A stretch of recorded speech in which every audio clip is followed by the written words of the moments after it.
Before we go to Fawad, please. हाँ, मैं actually एक और भी पॉइंट ऑफ व्यू है जो मेरे जहन में आ रहा था। एक नैरेटिव है जिसको बिल्ड करने की कोशिश की जा रही है। मुझे ऐसा लगता है व्हेन दे से कि जी पाकिस्तान इंडिया की कोई राइवलरी नहीं है, but we will talk about it. उससे पहले there is a picture that we want to show, ताकि आप खुद तय करें दैट व्हाट एक्चुअली हम एड्रेस करना चाह रहे हैं। So picture on your screen will be Mahendra Singh Dhoni की पौधों में पानी डालते हुए तस्वीर। हाँ, ये नहीं, मे बी वो वाटर गन से जो हम खेलते हैं ना, वी प्ले विद किड्स, वो वाटर महेंद्र सिंह धोनी की एज अ फायर ब्रिगेड लॉकी उठाए हुए तस्वीर।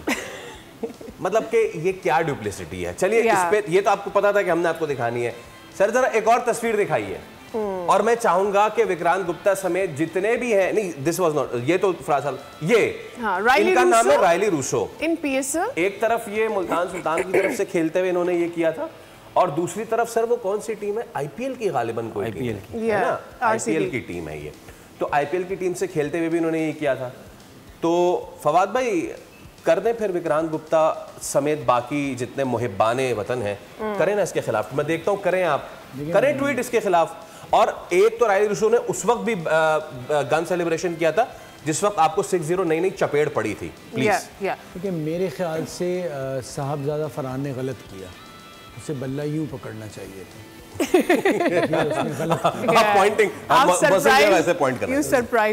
ठीक है। तो पहली बात तो ये, असल में प्रॉब्लम ये हो गई है, दो पहलवानों का मुकाबला था कुश्ती के मैदान में।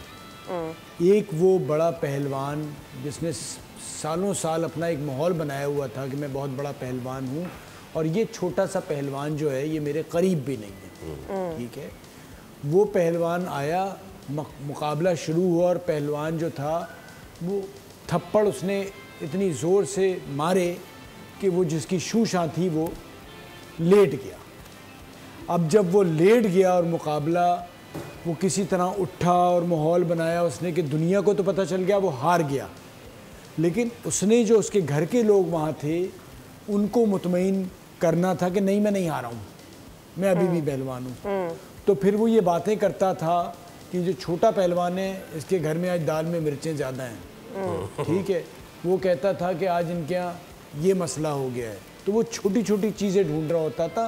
प्रॉब्लम सिर्फ उस वक्त से शुरू हुई है कि वो जो थप्पड़ की गूंज है ना, उसको किस तरह छुपाने के लिए आप ये छोटे काम कर रहे हैं। ठीक है। हर दिन कहीं ना कहीं सिफारती सतह पे गूंज आ रही है। कभी H1B वीज़ा के थ्रू है, ठीक है, कभी किसी और वजह से, कभी पाक सऊदी। तो ये उसका वो कोई ऐसी चीज़ नहीं है। तो वो मीडिया जो ये छोटी बातों में लगा के नुकसान अपने लोगों का ही कर रहा है, हमारा आपका कुछ नहीं हो रहा। बिकॉज वो जो मेन मुद्दा है ना, उससे हटाने के लिए हाथ नहीं मिलाया, बात नहीं की। मेरा सवाल ये है कि आप तो बॉयकॉट कर रहे थे, आपको ना इस मैच को बात करनी चाहिए, ना इस मैच पे जश्न करना चाहिए। आपने अपनी टीम से पहले पूछना चाहिए कि जो हमारा मौक़िफ़ था कि हम इनके साथ नहीं खेलेंगे, ये हमारे दुश्मन है, आपने वो कैसे भेज दिया पैसों के लिए। जीत हार तो बात की बात है, उसके बावजूद अगर दूसरी टीम को देखे तो उसने तो फिर भी इतनी फूफा दिखा दी कि हम नहीं आ रहे, नहीं खेल रहे। इतनी हिम्मत तो की आपने, तो वो भी नहीं दिखाया। फिर आप उस एम्पायर से वहां के मुल्क के जाके मिल रहे हैं, जो कलीम भाई हमारे कराची के हैं उनसे जाके गले मिल रहे हैं। भाई आपके लोग आपको बेवकूफ़ बना रहे हैं, आप ये समझें। आपसे खेल रहे हैं, खेल हमसे नहीं हो रहा, खेल आपसे हो रहा है। सब्सक्राइब करें और बेल दबाएं ताकि कोई खबर रह न जाए।